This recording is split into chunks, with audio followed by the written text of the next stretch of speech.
धाम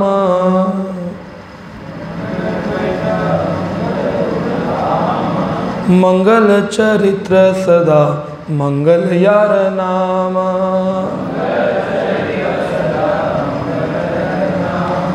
जोर लगा के जगत मंगल द्वैत मंगल गुण धाम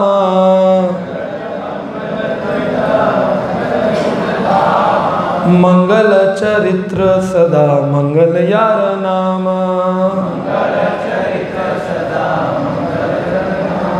जगत मंगल अद्वैत मंगल गुण धाम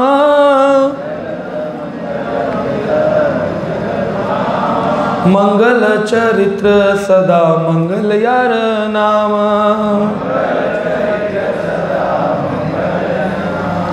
श्रील प्रभुपाद जी इसका अनुवाद लिख रहे हैं। श्री अद्वैत आचार्य सारे जगत के लिए मंगलकारी हैं क्योंकि वे समस्त मंगल गुणों के आगार हैं। उनके लक्षण कार्य तथा नाम सदैव मंगलकारी हैं।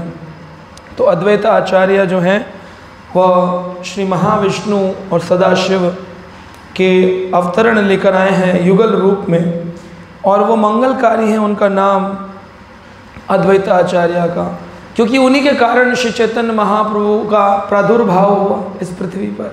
अद्वैत आचार्य न होते तो कैसे वो भगवान इस धराधाम पर अवतरित लेते। स्वयं श्री कृष्ण चैतन्य रूप में आए हैं श्रीमती राधा रानी के भाव को लेकर के। और हम अगर देखें तो हमें बहुत ही ज़्यादा कृतार्थ रहना चाहिए श्रील प्रभुपाद का, जिन्होंने हमें श्री चैतन्य महाप्रभु श्री अद्वैत आचार्य आदि से अवगत कराया। अगर प्रभुपाद ना होते तबे की होते, प्रभुपाद जी नहीं होते तो हम कैसे समझते अद्वैताचार्य कौन है। क्योंकि साधारण सनातन धर्म में शिव जी, हनुमान जी, दुर्गा जी और यही सब चीज़ें बताई जाती हैं, लेकिन ये बताने वाला कोई नहीं है कि इस धराधाम पर कलयुग में श्री चैतन्य महाप्रभु ने नवदीप धाम मायापुर में अपना अवतरण लिया। तो ये बात जानने वाली है कि सबसे बड़ी कि अगर किसी व्यक्ति को भगवत कृपा चाहिए तो उसको अपने आचार्य गुरु परंपरा के प्रति पूर्ण रूप से श्रद्धावान रहना चाहिए। अद्वैताचार्य यही शिक्षा देते हैं और उनका नाम ही मंगल यार नाम, उनका नाम लेने से ही सब मंगलमय हो जाता है। इसीलिए हम लोग जप करने से पहले पंचतत्व मंत्र बोलते हैं, क्योंकि जप के होने वाली अगर त्रुटि अपराध भी हो तो उनसे पंचतत्व मंत्र हमें मुक्त करता है। जय श्री कृष्णा चैतन्य प्रभु नित्यानंदा श्री अद्वैत गदाधर श्रीवासादि गौर भक्त वृंदा। तो इसलिए श्रील प्रभुपाद जी के बारे में अगर हम सोचें तो हमें बहुत कृतार्थ रहना चाहिए। कृतार्थ का मतलब है ग्रेटफुल, ग्रैटिट्यूड। अपने गुरु के प्रति कभी भी हमें अनग्रेटफुल नहीं होना चाहिए। पृथ्वी से जब ऋषियों ने पूछा, भूमि गीत के अंतर्गत आता है भागवत के अंदर, कि हे पृथ्वी माता इस संसार में सबसे बड़ा भार कौन सा है, तो व्यक्ति कहता है पापी का भार सबसे बड़ा है। तो पृथ्वी माता कहती है नहीं, सबसे बड़ा भार पापी का नहीं है, सबसे बड़ा भार उसका है जो कृतघ्न है। ये दो शब्द हैं, कृतज्ञ और कृतघ्न। जो व्यक्ति कृतघ्न है यानी अपने गुरु से सब कुछ प्राप्त करने के बाद और वह गुरु को त्याग दे या गुरु का विरोधी हो या गुरु का जो भी हो, वह व्यक्ति कृतघ्न है। होना चाहिए कृतज्ञ और एक कहता है कृतघ्न। तो कृतज्ञ है जो ग्रेटफुल है और कृतघ्न है जो अनग्रेटफुल है। ये सबसे बड़ा भार है पृथ्वी पर। वो कहती है मैं किसी खूनी का भी भार सह सकती हूँ, लेकिन मैं कृतघ्न व्यक्ति का भार नहीं सह सकती। इसलिए यहाँ पर कहते हैं प्रहलाद महाराज कि जब प्रहलाद महाराज के लिए भगवान नरसिंह प्रकट हुए तो उन्होंने पूछा कि बोलो तुम्हारी क्या इच्छा है। तो प्रहलाद कहते हैं प्रभु मैं वणिक नहीं हूँ, मैं व्यापारी नहीं हूँ जो आपसे मैं व्यापार करूँ कि इतना भजन किया है उसके फलस्वरूप मुझे ये दे दो। मैं वणिक नहीं हूँ, मुझे आपसे कुछ नहीं चाहिए। मैं अगर आप मुझे कुछ देना चाहते हैं तो मुझे दीजिए कि मेरे मन में से कोई भी इच्छाएं समाप्त हो जाए। हम जब इस्कॉन ज्वाइन करते हैं या इस्कॉन में आते हैं तो हम अभिलाषा लेकर आते हैं आत्म साक्षात्कार का विज्ञान। लेकिन जब धीरे धीरे हम गुरुजनों की महती कृपा से वैष्णव अनुगत होकर भक्ति में आगे बढ़ते हैं तो वह हमारा भाव बदल जाता है। कोई व्यक्ति कुछ चाहता है, कोई व्यक्ति कुछ चाहता है, कोई व्यक्ति कुछ चाहता है। ये चाहत संसार में फंसाने वाली है। हरिनाम करने के बाद भी अगर ये चाहत रह गई तो पुनर्आगमन होता रहेगा। पुनरपि जननम पुनरपि मरणम पुनरपि जठरी जठरेश्वरिणम। तो कहेंगे कि हरिनाम उद्धार नहीं करेगा।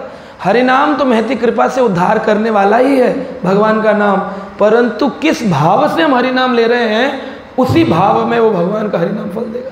ये यथाम माम प्रपधंस्ते ताम ततेव भजामि हम मम वर्ताम अनुवर्तन्ते मनुष्याम पार्थ सर्वशः। हे पार्थ, इस संसार में जितने प्रतिशत लोग मेरी शरण में आएंगे उतने की अनुगत होने पर उतनी कृपा वो पाएंगे।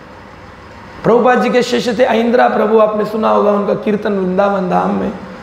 वो कहते थे कलयुग के लिए एक श्लोक भगवत गीता का एक प्रमुख श्लोक है जिसे परिभाषिक सूत्र कहते हैं। भगवत गीता का सूत्र, हर एक ग्रंथ का एक सूत्र होता है, क्रक्स, है ना। तो भगवत गीता के 700 श्लोकों में से एक परिभाषिक सूत्र श्लोक है। कौन सा है? जो पूरी गीता को डिफाइन करता है, एक्सप्लेन करता है, व्याख्यान करता है। कौन सा है? सर्वधर्मान् परित्याज्य मामेकं शरणं व्रज अहम तुम सर्व पापेभ्यो मोक्षयिष्यामि मा शुचः। तो वो कहते थे, ये द्वापर युग में भगवान कहते हैं माम एकम शरणं व्रज, लेकिन कलयुग में क्या है? नाम एकम शरणं व्रज। माम नहीं, भगवान क्या कह रहे हैं? नाम एकम शरणं व्रज। कलयुग के जीवों का उद्धार करने कली काले नाम रूपः कृष्णस्तु अवतार। तो जो व्यक्ति नाम की जितने प्रतिशत शरण लेगा उतने प्रतिशत उस व्यक्ति के ऊपर अनुग्रहता भगवान की कृपा आती है। अब आप चीटिंग प्रोपेंसिटी के साथ भजन करेंगे तो फिर चीटिंग प्रोपेंसिटी के साथ ही कृपा आएगी। जो जितना शुद्ध होना चाहता है उसको उतनी ही शरणागति करनी पड़ेगी, उतने प्रतिशत। तो यहाँ पर श्रीमद् भागवत का एक श्लोक है जिसमें 12 गुण बताए गए हैं। हम लोग सब साथ में इसको पढ़ेंगे एक एक। प्रहलाद महाराज ने यह श्लोक बोला है श्रीमद् भागवतम के स्कंद 7 अध्याय 9 श्लोक संख्या 9। बोलेंगे मेरे साथ में। मन्ने धना अभिजना रूपः तपः श्रुतः ओजसः तेजः प्रभावः बल पौरुष बुद्धि योगः न आराधनायि भवन्ति परस्यः पुंसो भक्त्या तुतोषो भगवान गज युथपाय। मन्ने धनाभिजन रूप तपः श्रुत ओजस तेज प्रभाव बल पौरुष बुद्धि योगा न आराधनानि भवन्ति परस्य पुंसो भक्त्या तुतोषु भगवान गजयूथ पाय। इसमें प्रहलाद महाराज कहते हैं कि हमारा हृदय भगवान के प्रति बहुत ही ज़्यादा कृतज्ञता का होना चाहिए। तो भगवान के प्रति कृतज्ञता कैसे आएगी? जब प्रभुपाद के प्रति कृतज्ञता होगी। प्रभुपाद के प्रति कृतज्ञता कैसे आएगी? जब गुरुजनों के प्रति कृतज्ञता होगी। गुरुजनों के प्रति कृतज्ञता कैसे आएगी? जब वैष्णवों के प्रति कृतज्ञता होगी। तो ये यहाँ से शुरू होती है, पहले वैष्णव, फिर गुरुजन, फिर प्रभुपाद जी, फिर परंपरा, फिर कृष्णा। तो लोग कृष्ण के प्रति कृतज्ञ नहीं हो पाते हैं। कृष्ण ने हमको सब कुछ दिया है, फिर भी रोते रोते जीवन गुजर जाता है। हाय ये नहीं दिया, हाय वो नहीं दिया, हाय मुझको ये नहीं मिला, हाय मुझको। जब हम टूटे फूटे इस्कॉन में आए तो हमको चाहिए था कोई सहारा मिल जाए। सहारा मिल गया तो अब हमारा डायरेक्शन, दिशा बदल गई। एक बार की बात है, कुछ बच्चे क्रिकेट खेलने के लिए, क्रिकेट जानते हैं ना, क्रिकेट खेलने के लिए ग्राउंड में आए और बड़ा ज़ोर ज़ोर से छक्के लगा रहे थे। ये छक्का, ये चौका, बड़े खुश थे। अचानक से वहाँ पर एक बुज़ुर्ग व्यक्ति ने कमरा बनाकर रिटायरमेंट का रहता था, तो उस रिटायरमेंट वाले व्यक्ति ने कहा बड़ा शोर होता है, इन लोगों को बोलो इतना शोर ना करें। जाकर बोला बच्चों यहाँ क्रिकेट मत खेलो, बहुत शोर होता है, मैं रिटायरमेंट होकर आराम से भजन करने आया हूँ, तुम लोग इतना शोर करते हो, जाओ यहाँ से। क्यों जाए, एक ग्राउंड हमारा है, हम यहाँ रोज़ खेलते हैं, क्यों जाएं? अच्छा ठीक है नाराज़ मत हो, क्या खेल खेल रहे हो? बोले 2 टीमें हैं, एक इधर एक इधर। बोले फिर जीतेगा उसको क्या मिलेगा? कह रहे कुछ नहीं, हम ऐसे खेलते हैं आनंद के लिए। कहा अच्छा आनंद के लिए खेलते हो। थोड़े समय बाद उस बुजुर्ग व्यक्ति ने क्या किया, सब लोगों को बोला जो जो जीतेगा सबको 10-10 रुपये मिलेंगे। तो सब लोग बड़ा अच्छा क्रिकेट खेले, 10-10 रुपये मिलेंगे, 10-10 रुपये मिलेंगे। क्रिकेट समाप्त होने के बाद 11 लोगों को 110 रुपये उसने बांटे। अगले दिन बच्चे आए, बोला आज जो जीतेगा उसको 20-20 रुपये मिलेंगे। सब बड़े खुश हुए, उसने 220 रुपये बांटे और सब बड़े प्रसन्न हो गए। तीसरे दिन आया, बोला आज सबको 30-30 रुपये मिलेंगे।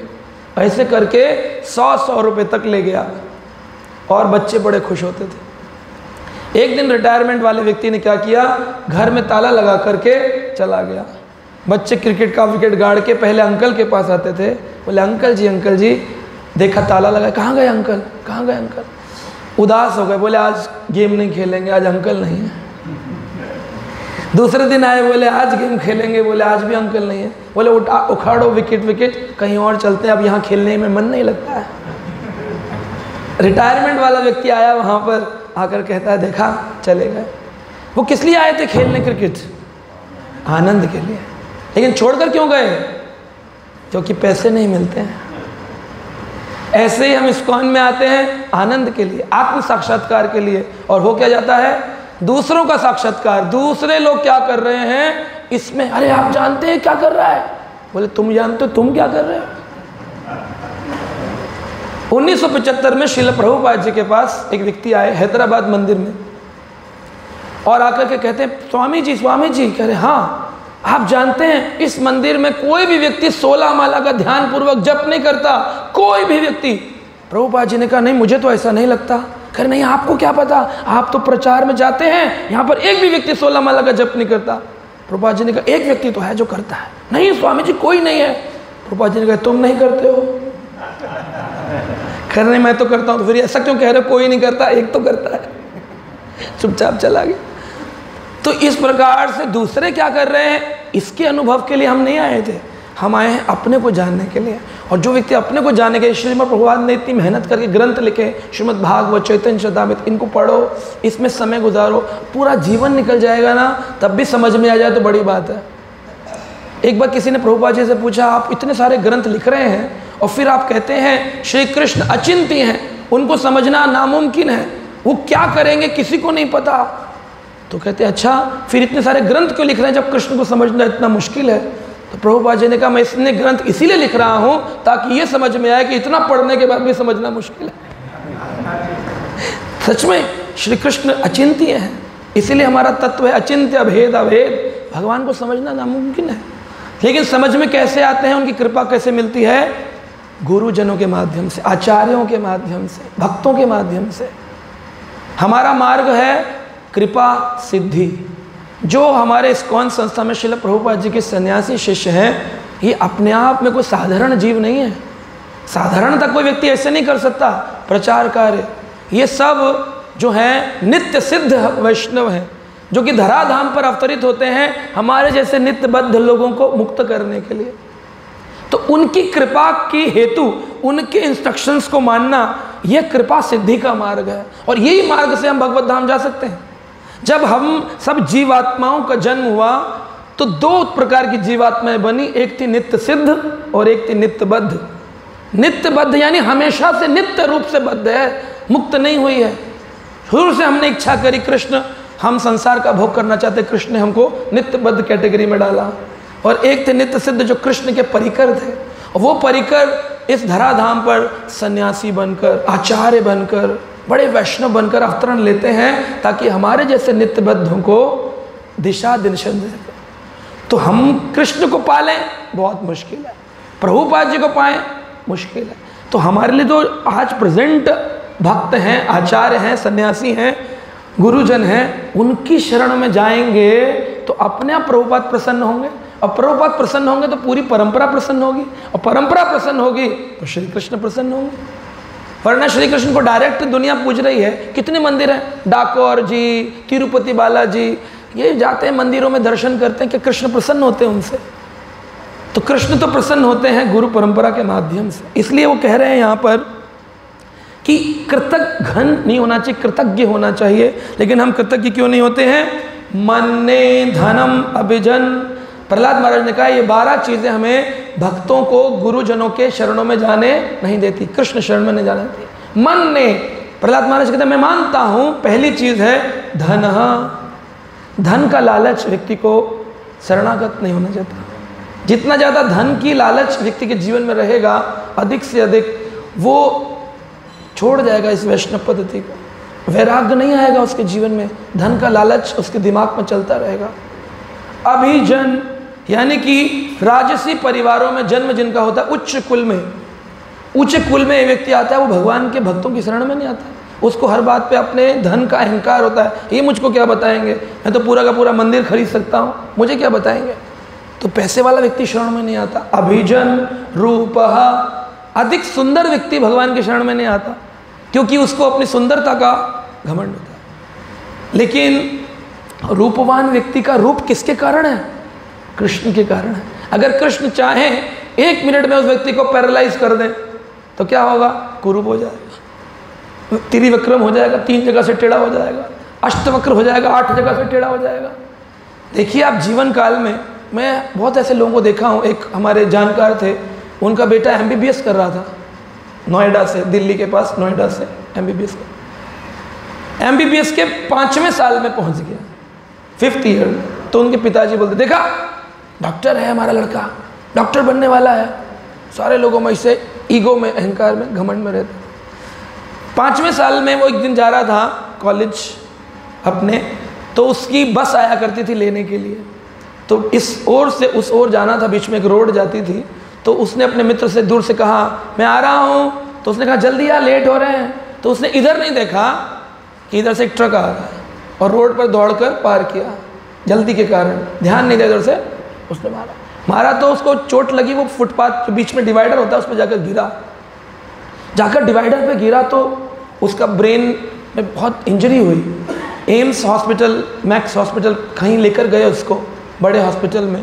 तो उन्होंने बोला जी इसका ब्रेन सर्जरी करना पड़ेगा, ब्रेन पूरा चला गया है, क्रश हो गया है। तो स्कल को काटना सबसे बड़ा भयानक ऑपरेशन होता है। यहाँ से काटते हैं ऐसे, और काट के उसकी ऐसे खोलना, और फिर उसमें 3 पार्ट होते हैं ब्रेन के। क्योंकि मैं फार्मा पढ़ाई किया हूँ लंदन से, तो मुझे बताया जाता है सेरिबरम मेडुला, ऐसे 3 भाग में ये दिमाग बटा है। तो उसका दिमाग जो है, आदमी कहते हैं ना तुम्हारे दिमाग में क्या कचरा भरा है, उसका जो दिमाग था उसको निकाल कर बाहर रख दिया 3 महीने के लिए। और उसकी ये जो स्कल थी इसको सिल दिया दोबारा से। अब 3 महीने तक उसके अंदर क्या नहीं है? लोग बोलते तुझमें दिमाग नहीं है क्या? उसमें सच में नहीं था। 3 महीने के लिए उसका दिमाग चला गया। और अब वो क्या भूल गया? ये भी भूल गया कि मूत्र विसर्जन जाकर टॉयलेट में करना होता है। A फॉर एप्पल होता है, सब भूल गया। दिमाग निकल गया ना उसका, कुछ नहीं याद। जब दिमाग लगा 3 महीने बाद पुनर्ऑपरेशन हुआ, तब फिर उसको इतना ज्ञान आया जितना 5 साल के बच्चे को होता है। वो MBBS, वो बायोलॉजी, वो एनाटॉमी सब डिलीट हो गया एक क्षण में। किस बात का घमंड करते हैं हम? ज्ञान का, रूप का, धन का। ऐसे सहस्त्र हाथ हैं भगवान के, 1000 हाथों से देते हैं, और जब लेने का टाइम आता है तो फिर लेंगे भी तो 1000 हाथों से देता है। छप्पर फाड़ के तो लेता है, धरती उखाड़ के ले जाएगा। इसलिए अपने रूप पर, अपने ज्ञान पर, किसी भी चीज़ पर, पद प्रतिष्ठा, लाभ, किसी पर घमंड नहीं करना चाहिए। भक्त को विनम्रता, तृणादपि शुनिचेना तरोरपि सहिष्णुना अमानिना मान देना कीर्तनयम सदा हरि। हरि का भजन वही कर सकता है जो तृणादपि शुनिचेना। शुनिचेना का मतलब जो तृण से भी अधिक अपने को नीच मानता। श्रील प्रभुपाद जी ने ब्रह्मानंद स्वामी से कहा, ब्रह्मानंद प्रभु, अगर मैं किसी से कहूँ Brahmanand Prabhu polish my shoe. Brahmanand Prabhu polish my shoe. नाम में तो मैं प्रभु कह रहा हूँ, लेकिन मन में क्या रख रहा हूँ? मेरी सेवा करो। ब्रह्मानंद प्रभु पॉलिश माय शू, मेरे जूतों की पॉलिश करो। बोले ये तरीका ठीक नहीं। जब आप किसी को प्रभु या प्रभु जी कहते हैं, इसका मतलब है आपके अंदर वो भगवान का स्वरूप देख रहा है। प्रभु प्रभु जी, प्रभु प्रभु जी। और मैं कौन हूँ? बोले मैं आपका दास, कृष्ण दास, मुकुंद दास, प्रशांत मुकुंद दास, दास हूँ मैं। लेकिन होता क्या है, जब हमें लोग प्रभु प्रभु प्रभु प्रभु बोलते हैं, कुछ समय में हम भूल ही जाते हैं कि हम दास थे। फ़ोन पर भी कहते कौन बोल रहे हैं? बोले मैं प्रशांत मुकुंद प्रभु बोल रहा हूँ, मैं प्रभु हूँ। बोले मैं, मेरी पूजा करो, बस मैं ही हूँ पूजा करने योग्य। इस संसार में कोई शुद्ध भक्त नहीं है, बस एक ही हुआ है। कौन? मैं, मेरे अलावा कोई। ऐसा भाव जो रख रहे हैं, ऐसे भगवान निकाल देते हैं तुरंत। इसलिए अपने रूप का, फिर कहते हैं प्रहलाद महाराज तपहा, तपस्याओं का। कई लोग तपस्याओं का घमंड कर लेते हैं। श्रुतः, अपने वैदिक ज्ञान का भी नहीं होना चाहिए। अब मैं बोलूं बड़े अच्छी कथा करते प्रभु जी, बड़ी अच्छी कथा करते। क्या कथा करते? प्रभुपाद जी बोल रहे हैं, उनकी कृपा है, महाराज जी ने आशीर्वाद दे दिया, बैठने योग बना दिया, प्रभु जी ने निमंत्रण दे दिया। मैं कौन हूँ बोलने वाला? एक स्पीकर है, इसमें से आवाज़ आती है, और ये माइक है, ये बोल रहा है। माइक को घमंड हो जाए कि मैं बोल रहा हूँ, माइक थोड़ी बोल रहा है, इसके पीछे मैं बोल रहा हूँ। स्पीकर में से आवाज़ आ रही, स्पीकर कहे देखा क्या स्पीकर है, क्या स्पीकर है, कौन सी कंपनी का स्पीकर है, क्या आवाज़ आती है। अगर पीछे कोई बोलेगा नहीं तो कोई आवाज़ आएगी? तो लोग बोले वाह आप क्या स्पीकर है कथा के, वेरी नाइस स्पीकर। अरे क्या स्पीकर? हम थोड़ी बोल रहे हैं, हम बोल रहे हैं क्या? वो बोल रहे हैं, वह जो बुलवाना चाह रहे हैं, वो बोल रहे हैं जो बुलवाना चाह रहे हैं। हम क्या बोल सकते? अगर वो नहीं बुलवाना चाहेंगे, गला पकड़ लेगा, गला खराब, आवाज़ नहीं निकल रही, क्या हुआ? कृष्ण नहीं चाहते कि तुम बोलो, बंद। इसलिए श्रुतः, अपने वैदिक ज्ञान का भी घमंड नहीं। फिर वो कह रहे ओजसः, अपने इंद्रियों के पराक्रम पर घमंड नहीं। अर्जुन को अपने गांडीव पर घमंड है कि मैंने युद्ध जीता, मैं जीत गया युद्ध।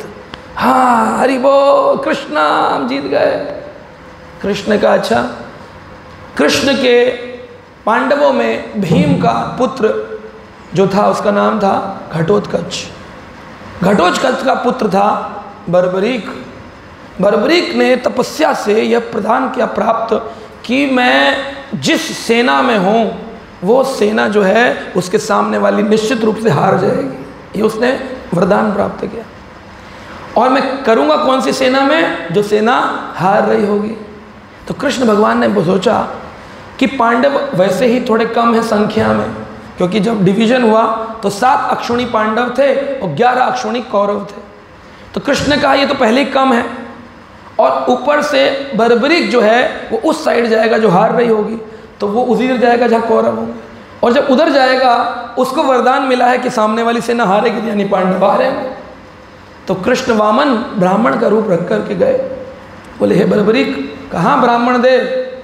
कहा मैंने सुना है तुम ब्राह्मण निष्ठ हो। कहा हाँ जी मैं ब्राह्मण निष्ठ हूँ, ब्राह्मण भक्त वैष्णव जो मांगेंगे मैं दूंगा। कहा ठीक है, मैं तुम्हारा पराक्रम, तुम्हारा ओजस देखना चाहता हूँ, मैं तुमसे ही विनती करता हूँ। कहा क्या ओजस? कहा वैसे तो मैं किसी को बताता नहीं हूँ अपना ज्ञान, अपना ओजस, लेकिन आपने विनती की है इसलिए दिखा रहा हूँ ब्राह्मण दे। एक तीर निकाला और बोला ये देखो इस पेड़ पर जितने पत्ते हैं उन सबको ये तीर छिद्र कर कर वापिस आएगा, सब में छेद। कहा अच्छा दिखाओ। तो कृष्ण भगवान ने एक पत्ता पेड़ का जो गिरा था उसको अपने पाँव से नीचे दबा दिया। अब तीर गया और सब में तीर में छेद किया। और बाद में भगवान कृष्ण के चरण पर आकर के रक्त प्रवाह होने लगा। तीर कह रहा है इसके नीचे भी एक पत्ता है, उसे भी करना है। तो भगवान बोले सच में ये तो अद्भुत है, अद्भुत है ये। कहा वाह क्या अद्भुत हो। कहा वो तो मैं अद्भुत हूँ, लेकिन ये तीर आपके पैर को भेद ना पाया, इसका मतलब आप भी कोई साधारण वामन ब्राह्मण नहीं है। कौन है? अपने स्वरूप को दिखाइए। कृष्ण ने अपना चतुर्भुज रूप दिखाया, विष्णु स्वरूप। कहा ये हूँ मैं। कहा अरे प्रभु मेरे से कोई सेवा बने तो मुझे बताइए। कहा मैं तुमसे सेवा चाहता हूँ। कहा आपको मैं अपना भगवान गुरु मानता हूँ, कृष्णम वंदे जगत गुरु, आप जगत गुरु हैं कृष्ण, मैं आपको मानता हूँ, आप मुझे कुछ दीजिए। कृष्ण बोले ठीक है। तो मैं तुम्हें गुरु दक्षिणा में तुम्हारा ये सर चाहता हूँ। कहा अरे सर दे दूंगा तो मैं युद्ध कैसे करूँगा? कृष्ण बोले तुम युद्ध देख सकोगे लेकिन कर नहीं सकोगे। कहा देख तो सकूँगा, कहाँ देख सकोगे? तो 2 बांस के डंडे बना करके पहाड़ी के ऊपर बर्बरीक के सर को लगा दिया गया और उस बर्बरीक ने पूरे युद्ध को देखा। जब युद्ध समाप्त हुआ 18 दिन का, पांडव विजय हुए और पांडव विजय होकर के कृष्ण के पास आए, सबने प्रणाम किया। तो कृष्ण कहते हैं अभी एक काम बाकी है, चलिए आइए, एक व्यक्ति रह गया है जिसको आपको प्रणाम करना है। सारे पांडव बोले कहाँ? बोले भीम का पोता यानी घटोत्कच का पुत्र बर्बरीक, वह भी ऊपर पहाड़ी पे इंतजार कर रहा। सारे पांडव गए, बर्बरीक से पूछा, बर्बरीक? कहा जी वासुदेव, युद्ध देखा? हाँ वासुदेव, आनंद आनंद, बहुत आनंद। क्या देखा तुमने? पांडवों को देखा, भीम की गदा, अर्जुन का गांडीव, नकुल सहदेव के भाले, युधिष्ठिर का सत्य देखा तुमने? कहा मैंने सब देखा। और देखा ये पांडव विजय हुए? कहाँ देखा। तो तुम अपना अनुभव बताना चाहोगे? रियलाइजेशन? हाँ बताऊंगा। क्या देखा? बोले मैंने ये देखा कि मेरे चाचा अर्जुन जब अपना गांडीव चलाते थे तो इनका गांडीव आप तक भी नहीं पहुंचता था, वहीं पर नीचे कृष्ण रथ के आगे गिर जाता था और फिर कृष्ण आपका सुदर्शन चक्र निकलता था, उस तीर को उठाता था और सामने वाले को जा करके लगता था और ये अर्जुन सोचते थे मेरे तीर ने कार्य किया है। तो अर्जुन तो सोचा अच्छा ऐसा। भीम बोले मेरी गदा का क्या? बोले तुम गदा उठाते थे लेकिन गदा तुम्हारे हाथ से छूट जाती थी, तब सुदर्शन चक्र आता था, गदा को उठाता था, जाकर लगता था। तो बोले अच्छा। नकुल सहदेव भाले फेंकते थे लेकिन भाले गिर जाते थे, सुदर्शन चक्र उठा के काम करता था। तो बोले तुमने क्या सीखा? बोले मैंने ये सीखा कि जितने भी 5 पांडव हैं इनका बल, शौर्य, ओजस ये सब वासुदेव आपके कारण है। फिर भी बर्बरीक की बात से युधिष्ठिर को तो समझ में आई, लेकिन बाकी पांडवों के मन में कुछ रह गया, क्या फालतू बोलता है, हमसे छोटा है, हमें सिखाएगा। कभी कभी शरणागति नहीं होती है उम्र के कारण, उम्र के कारण शरणागति नहीं होती है, लेकिन शरणागति किसके प्रति होनी चाहिए? उम्र के या ज्ञान की? चाणक्य पंडित कहते हैं स्वदेशे पूज्यन्ते राजा ज्ञानी नाम सर्वत्र पूज्यते। एक राजा की पूजा अपने देश में होती है लेकिन ज्ञानी की पूजा सर्वत्र होती है। ऑस्ट्रेलिया का प्रेसिडेंट हो, यहाँ आकर बैठ जाए, आपको ना बताया जाए कि प्रेसिडेंट है, तो आप सोचेंगे साधारण कोई रायपुर का होगा, आके बैठ गया, और आप उसे राय भी देंगे बाद में कि हम रायपुर के हैं, राय तो लो हमसे। वो कहेगा मुझे राय दोगे, मैं तो खुद ऑस्ट्रेलिया का प्रेसिडेंट हूँ। अच्छा अच्छा अच्छा। तो कभी कभी न जानने के कारण शरणागति नहीं होती। लेकिन एक भक्त हो, तिलक लगाया हो और वो कहीं ऑस्ट्रेलिया में घूम रहा हो और वहाँ इस्कॉन के भक्त मिल जाए तो वो ये नहीं कहेगा हरे कृष्णा प्रभु जी हरे कृष्णा, अरे मुझे ऑस्ट्रेलिया में कौन जानता है? बोलिए। अभी कुछ ही दिन पहले मैं दुबई गया था और वहाँ जब मैं गया तो वहाँ हिज होलिनेस जयपताका स्वामी महाराज के शिष्य मिल गए मेरे को, हरे कृष्णा प्रभु जी हरे कृष्णा, आप हमारे एरिया में।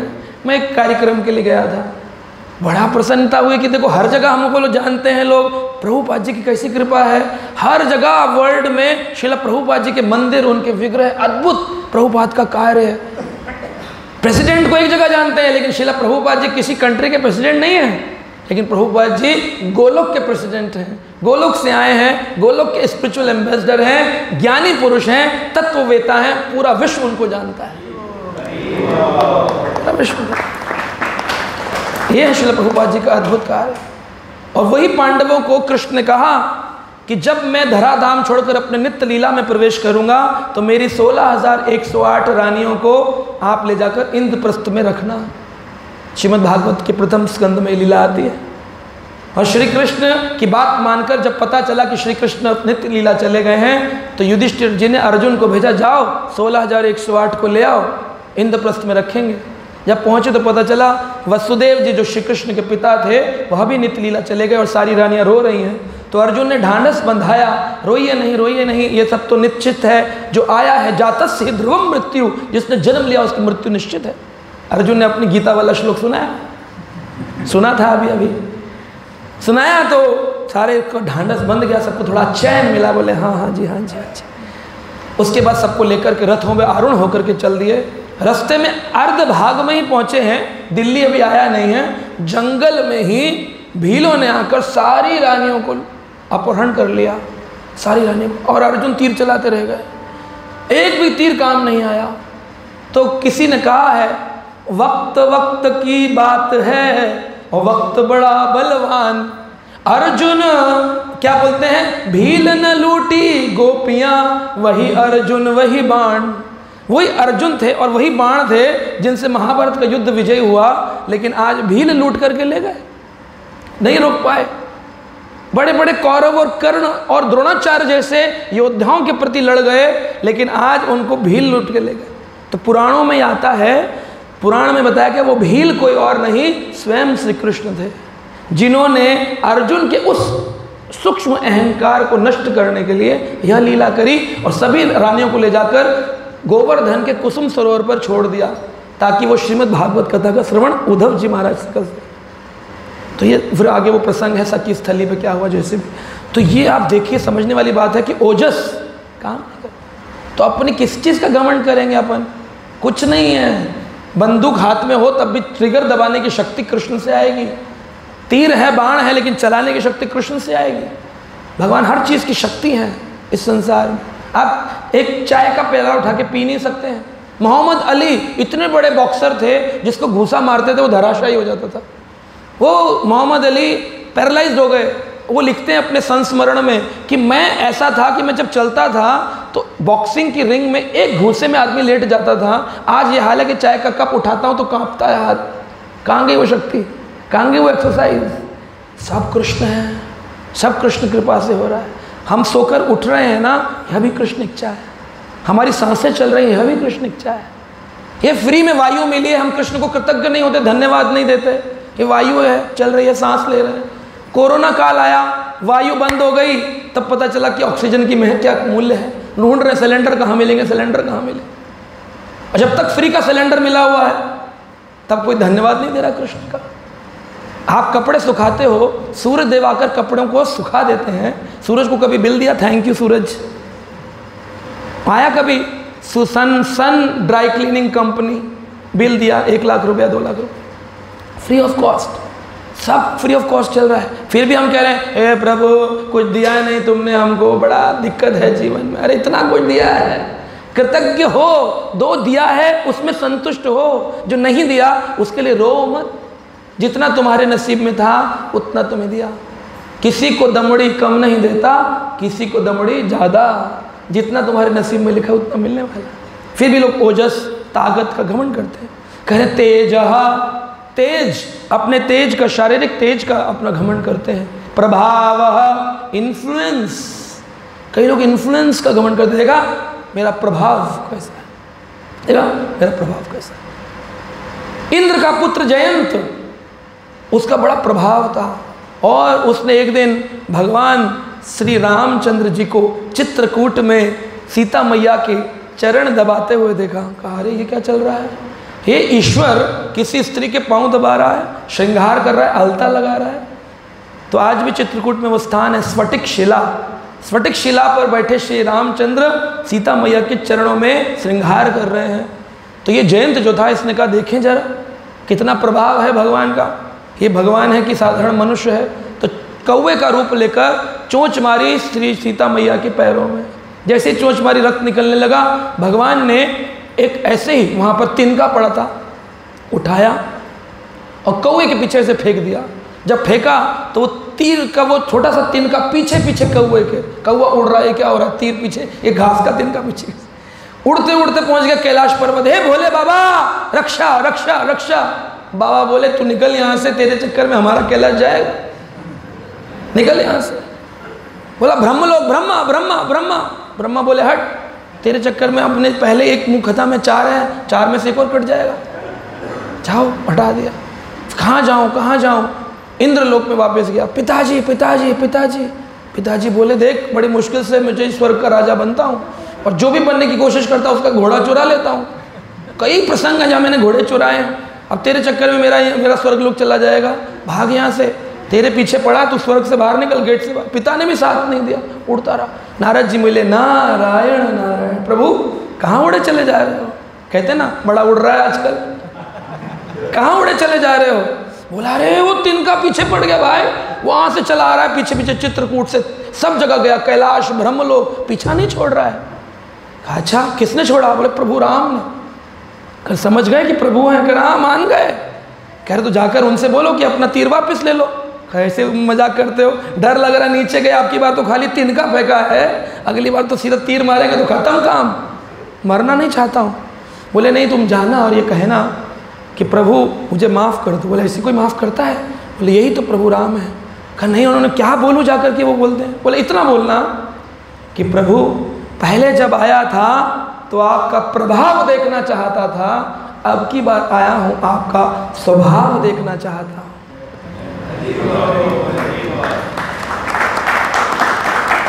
तो आपका प्रभाव मैंने देख लिया, अब स्वभाव देखना चाहता हूँ। तो भगवान कैसे हैं? क्षमाशील, क्षमाशील। हमने कितने कितने पाप किए होंगे जन्म जन्मों में, कितने कितने अपराध किए होंगे, कितना कितना मांस मदिरा सेवन भोग वृत्ति की होगी, लेकिन श्रील प्रभुपाद की कृपा, कृष्ण कृपा से आज तिलक लगा रहे हैं, सम्मान पा रहे हैं, ये माला मिल रही है, हमारी वैल्यू है माला पाने। वो भी महाराज जी के हाथों से, ये अद्भुत कैसे मिल जाए? क्या है हमारी वैल्यू? ये है प्रभुपाद की कृपा, अहेतु की, बिना किसी हेतु की कृपा है। तो हमें किसी भी चीज़ का ये नहीं होने मैं डिवोटी हूँ, मुझे प्रसाद नहीं मिल रहा, मुझे सम्मान नहीं मिल रहा। अरे छोड़ो, तुम्हारे को सम्मान मिल रहा है ना जो थोड़ा बहुत, वह भी कृष्ण कृपा से मिल रहा है। हमें तो मारना चाहिए, इतने पाप किए हैं संसार में, पीटो मारो हमको, हम बहुत खराब काम किए। ये भगवान का स्वभाव है कि हम पर कृपा हेतु माफ़ कर दिए, जा छोड़। जब भी हम कोई पाप करते हैं तो भगवान श्री कृष्ण श्री रंगनाथ स्वामी बन जाते हैं। रंगनाथ स्वामी जानते हैं कैसे हैं? श्री रंगम में रंगनाथ स्वामी लेटे हुए, देखा है आपने विग्रह? श्री रंगम कोई गया है यहाँ से? श्री रंगम कैसे हैं भगवान का विग्रह? हाँ प्रभु कैसे हैं? लेटे हुए, और आँख कैसी है? सोती हुई है। तो जब भी हम अपराध करते हैं, पाप करते हैं, भगवान श्री कृष्ण श्री रंगम के श्रृंगनाथ स्वामी बन जाते हैं, आँख बंद कर लेते, मैंने देखा ही नहीं। और जब भी हम कोई अच्छा काम करते हैं, कोई पुण्य कार्य करते हैं, कोई भक्ति का कार्य करते हैं, तो श्री कृष्ण जगन्नाथ बन जाते हैं, पलकें हटा देते, कह रहे अब आंखें बंद ही नहीं होंगी, खुली रहेंगी, देखता रहूँगा तुमने कितने अच्छे काम किए। ये कृष्ण है, क्षमाशील है। तो भक्तों को सीखना चाहिए, दूसरों के दोष हटा दो और केवल उनके अच्छे गुणों को अंगीकार करो। भगवान राम ने जब नवदा भक्ति सिखाई तो क्या कहते हैं शबरी माता को कि सपनों ना ही देखे पर दोषा, सपने में भी किसी के दोष नहीं देखने चाहिए। हम तो सामने सामने देख रहे हैं दोष नहीं देखने चाहिए। अरे छोड़ यार, जो करेगा प्रभु देखेंगे, अथॉरिटी देखेगी, हम तो केवल क्या करेंगे? हरे कृष्णा कृष्णा कृष्णा हरे हरे, हरे राम राम राम हरे हरे। तो इस प्रकार से भगवान क्षमाशील है।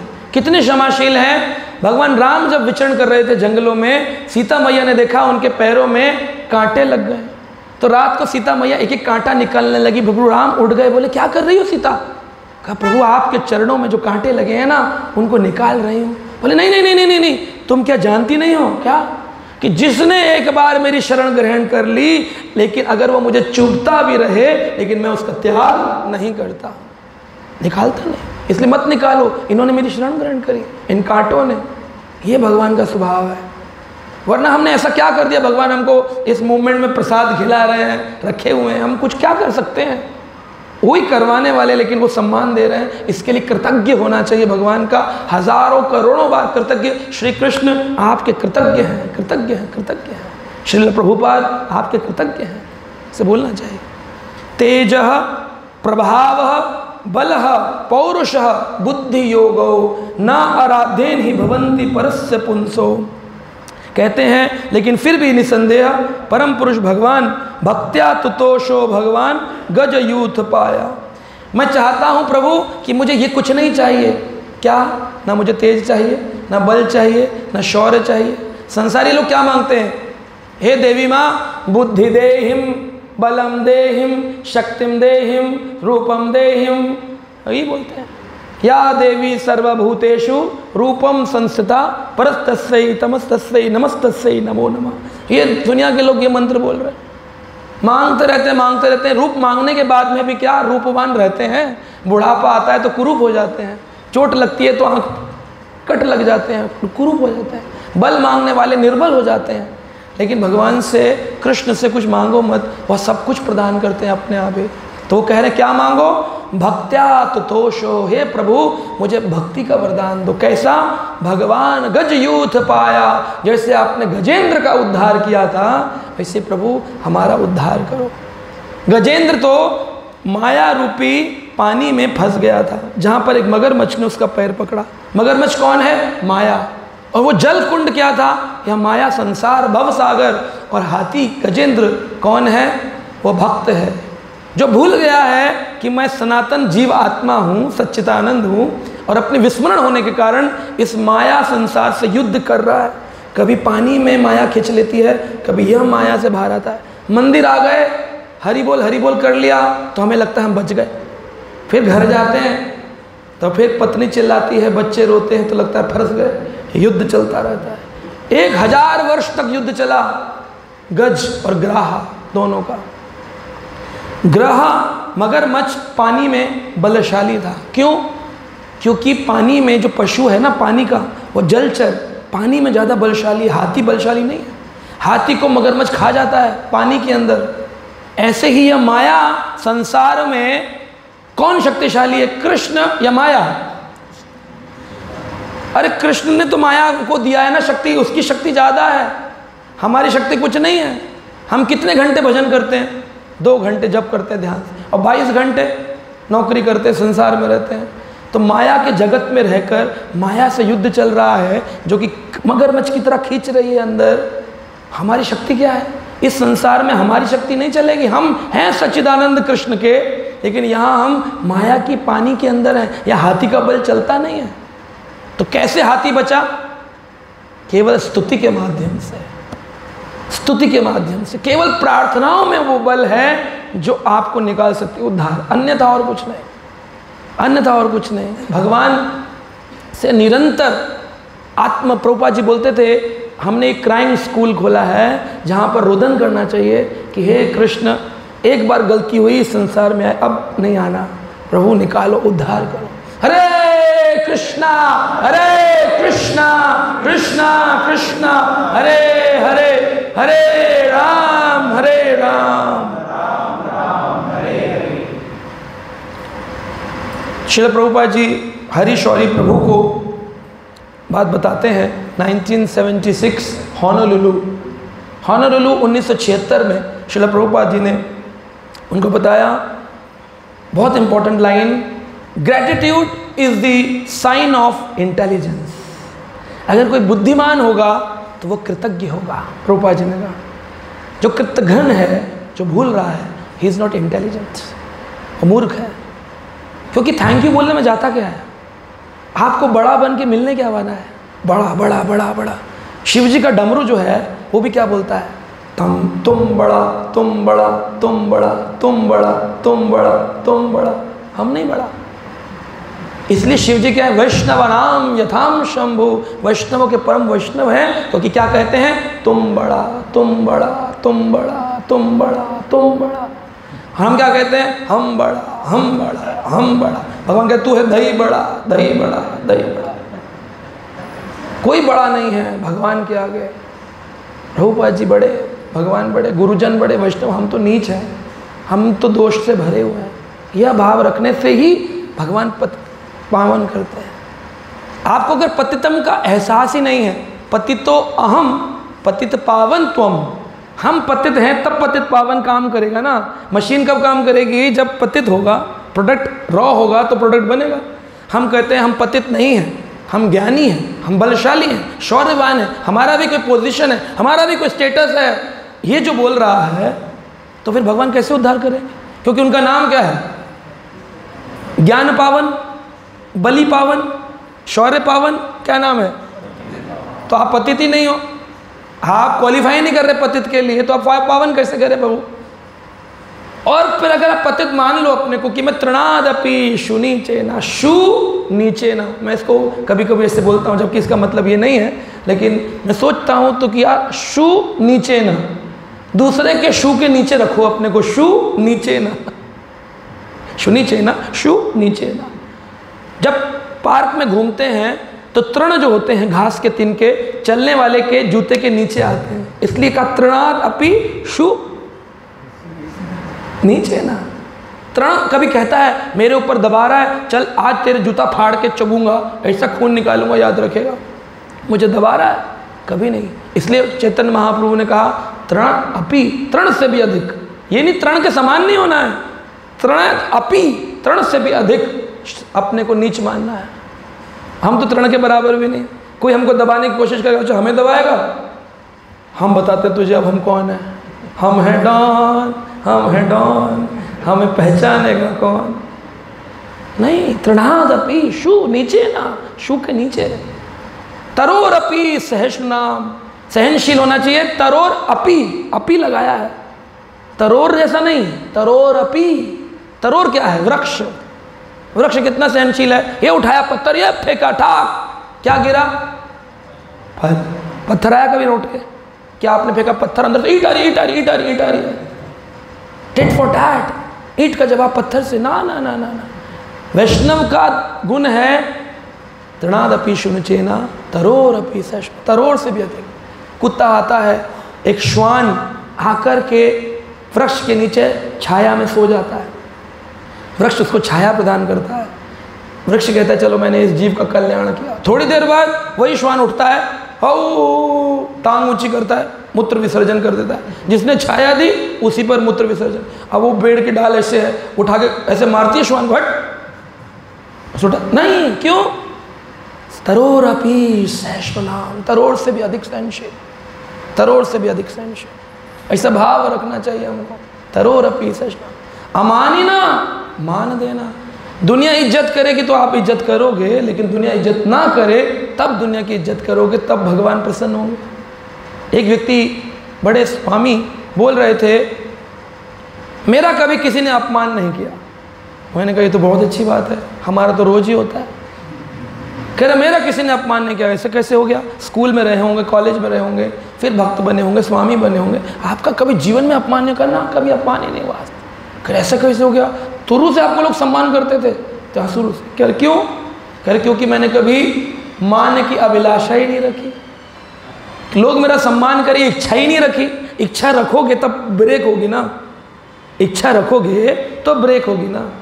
इच्छा ही मत रखो। आप किसी की शादी में गए, आप प्लान करके जाते हो, रिश्तेदार की है, हम जाएंगे तो माला पहनाएगा, हमसे पूछेगा कैसे हैं, इच्छा रखी तो दुख लगेगा ना। अरे हमसे तो हरे कृष्णा भी नहीं करा, मुस्कुरा कर भी नहीं मिले। अमानिना, मान देना। जो तुम्हारी बेइज्जती करे उसको भी सम्मान करना, ये बहुत ऊंची स्थिति है।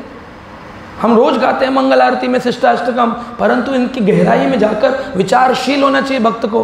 प्रभुपाद जी कह रहे हैं इंटेलिजेंट वही है जो ग्रेटफुल है, ग्रेटफुल होना चाहिए। तृणादपि शुनचेना तरोरपि सहस्र अमानिना मान देना कीर्तनम सदा। वह सही से कीर्तन कर पाएगा, जब कर पाएगा, वरना दिमाग में ये चलता रहेगा, उसने ये कर दिया, मेरे को ऐसा बोल दिया, मैं तुझे ऐसा बोल दूंगा, तो हमेशा मन बेचैन रहेगा, तो क्या माला होगी। तो कुछ आचार्य कहते हैं कि अब ये होगा कैसे, तो क्या इस श्लोक को उल्टा कर दो, कीर्तनियम सदा हरि।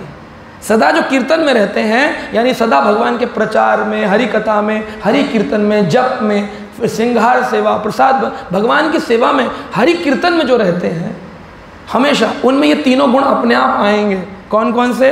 अमानिना मान देना, तृणादपि शुनचेना और तरोरपि सहस्र। ये तीन गुण हरि भजन करने वाले में ही आएंगे। ये नहीं होगा जब ये हो जाएगा तब हरि भजन होगा, नहीं। हरि भजन अगर 24 घंटे चले तो फिर ये अपने आप ही गुण व्यक्ति में आएंगे। अपोजिट है इसका। तो इस प्रकार से हम देखते हैं कि भगवान राम जो हैं वो किस प्रकार से धन्यवाद देते हैं। भगवान राम अपनी शिक्षाओं से सिखाते हैं ग्रेटफुल होना। भगवान राम ने अपने सीता मैया को लाने के लिए वानरों की सेना बनाई थी। कितने वानर थे? वाल्मीकि रामायण में लिखा है 100 करोड़ महाओघा वानर, 100 करोड़ महाओघा। उसकी संख्या नहीं बता रहा हूँ वरना बेहोश हो जाएंगे, बहुत संख्या है। 100 करोड़ महाओघा में मालूम भी नहीं होगा महाओघा क्या होता है। इतने लाख से इतने करोड़ बनता है, इतने करोड़ से फिर इतना शंखु बनता है, इतने शंखु से इतना पद्म, इतने पद्म से इतना ये, फिर जाकर के लास्ट में बनता है क्या? ओघा। फिर ओघा में 100 मिलते हैं, 100 करोड़ ओघा बनते महाओघा। 100 करोड़ महाहोगा बनने के बाद बनते हैं 100 करोड़ महाहोगा वानर थे। कितने थे?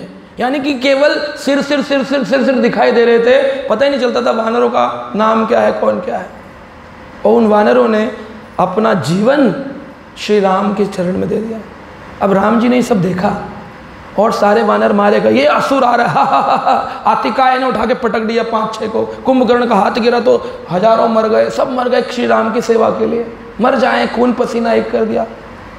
जब अंत हुआ तो विभीषण ने कहा कि अब मैं लंका का राजा बन गया हूँ, लेकिन मैं बड़ा दुखी हूँ प्रभु कि हमारे को राज्य प्रदान करने के लिए आपको अपने वानरों को बलि चढ़ाना पड़ा। भगवान राम बोले कि हाँ, लेकिन मेरे पार्षद बलि नहीं चढ़े हैं, वो सदा सदा मेरे साथ रहते हैं। लक्ष्मण जी ने कहा सदा साथ कैसे रहेंगे, सब तो निकल गए, शरीर छोड़ दिए। भगवान राम ने कहा वो देखो उधर। तो जैसे ही भगवान ने कहा वो देखो उधर, भगवान की दृष्टि पड़ते ही जिस की लाश पड़ी थी और जागृत अवस्था में ऐसे पड़ा था वानर, और अचानक जागृत हो गया, जय श्री राम। वो पूरे के पूरे 100 करोड़ महाहोगा वापिस जीवित, सारे जीवित हो गए। और सब जीवित हो गए तो सब बोले प्रभु अब आपके साथ अयोध्या चलेंगे। अब भगवान अपने पुष्पक में जा रहे हैं। पुष्पक में रावण बैठा था, सीता माता बैठी थी और 1-2 ड्राइवर की सीट रही होगी।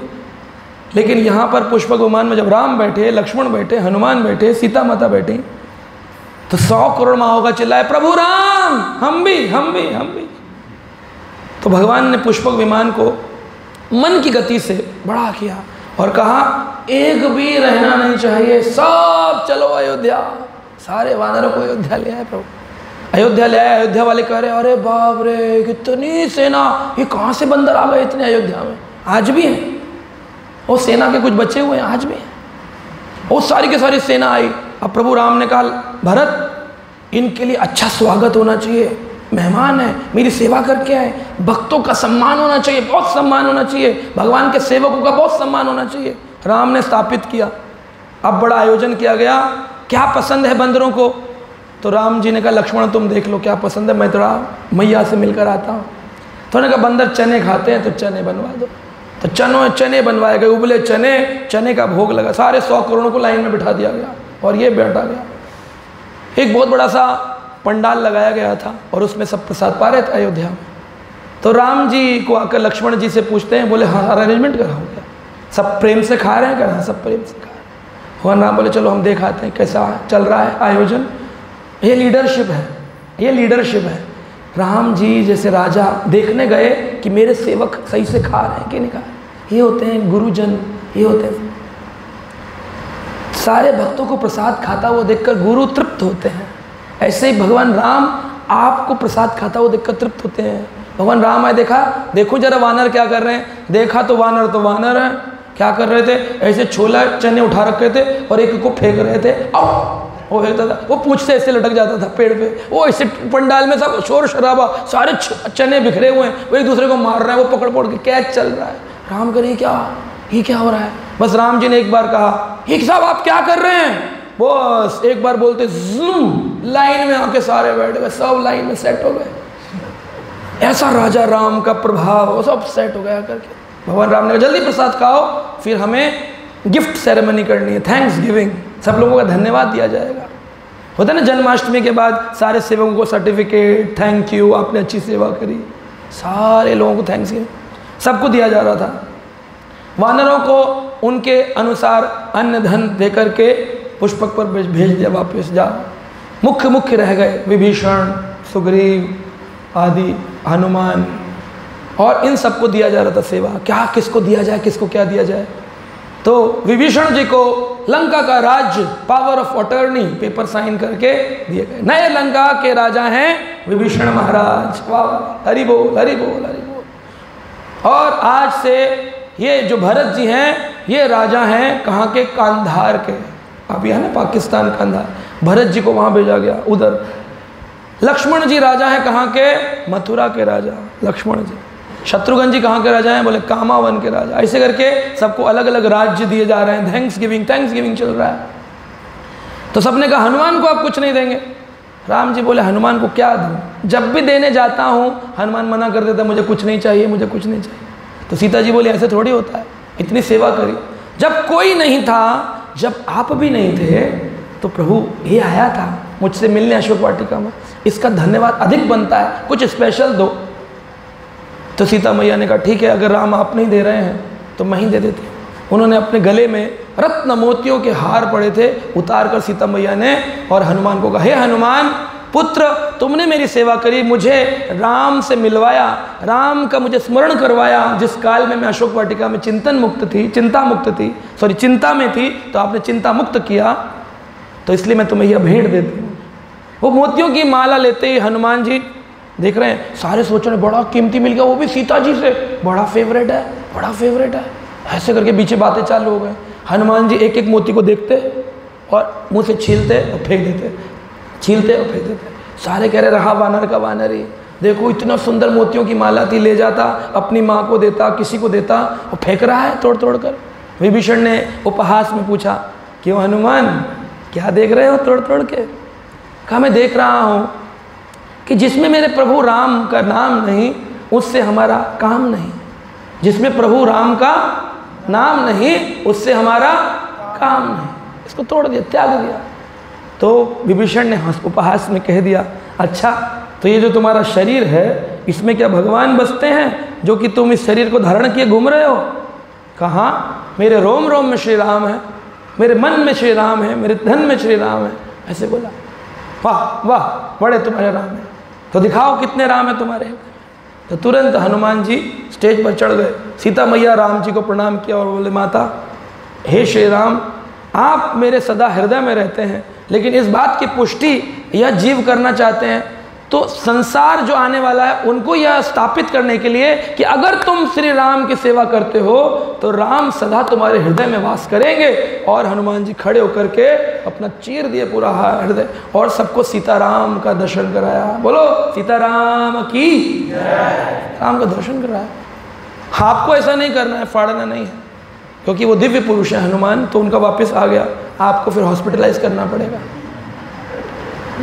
लेकिन इसका अर्थ यह है कि सेवा करने से सीधा श्री राम का नाम हमारे हृदय में चलता रहता है। तो ऐसी बात है कि कृतज्ञता हनुमान जी को देकर के श्री राम ने दिखाया कि तो मेरी सेवा करता है, मैं उसको भूलता नहीं हूँ कभी भी। तो इस प्रकार हमें भी कृतज्ञता को स्मरण करके रखना चाहिए।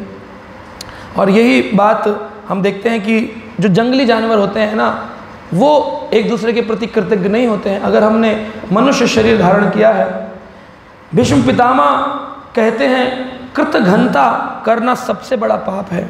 और यही बात पृथ्वी माता ने भी बोली और भीष्म पितामह ने महाभारत में बोली है, कृतघ्नता, कृतघ्नता, कृतज्ञ रहना है। तो मैं अंतिम एक बात बता करके आज की इस कथा को विराम करूंगा।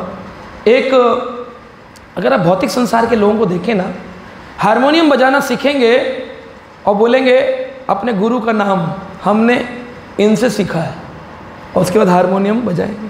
तबला बजाने वाला तबला बजाने से पहले कहेगा हमारे अपने गुरु जी से सीखा है।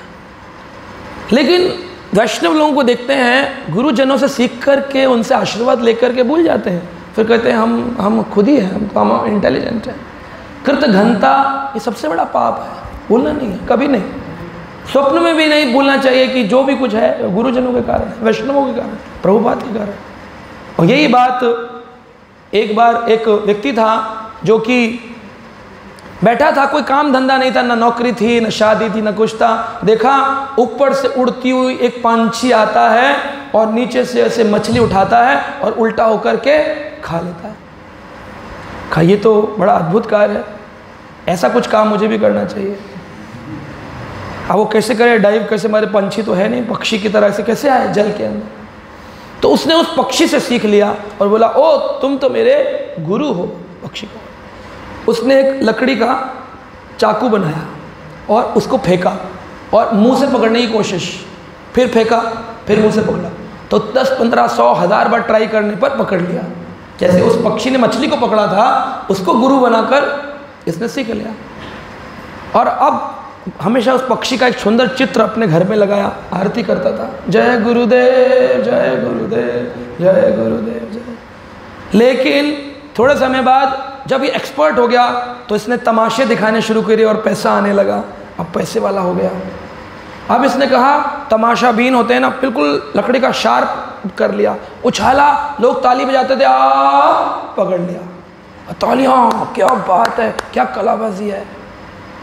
इसने कहा जब मेरा इतना नाम हो ही गया है, बड़े बड़े शो हो रहे हैं, लाखों लोग देखने आते हैं, इसने कहा अब मैं शार्प असली लोहे की तलवार चाकू का दिखाऊंगा। और इसने ट्राई करके प्रैक्टिस करी उसकी, और फिर एक दिन दिखाने से पहले इंटरव्यू लेने के लिए लोग आए। अब जब आप प्रतिष्ठित हो जाते हो तो बहुत लोग आपका नाम लेने, इंटरव्यू लेने आते हैं, आपने किससे सीखा, कहाँ से सीखा, कब आया, पूछा आपने ये काम कब शुरू किया, कैसे सीखा। तो बोलता है बस ये तो जन्मजात टैलेंट है हमारे अंदर, जब पैदा हुए थे माँ के गर्भ से टैलेंट इज बॉर्न, टैलेंट तो जन्म लेता है। उस पक्षी का नाम अपने गुरु जी से बोलता था, कोई नाम नहीं बोला। क्या हुआ, तमाशा दिखाने का 1 लाख लोग ताली बजा रहे थे, गिनीज रिकॉर्ड वाले वीडियो लगाकर बैठे थे, ऐसे उछाला चाकू और पकड़ा, पकड़ने की वजह स्लिप होकर के सीधा यहाँ लगा और यहाँ से यहाँ पार हो गया, धम से जमीन पर गिरा, आत्मा निकली और नर्क की ओर जाने लगा। तो यमदूत ने उसको जब हंटर मारने शुरू किए तो बोला कि किस बात के लिए मुझे मारा जा रहा है, क्यों मैं मर गया।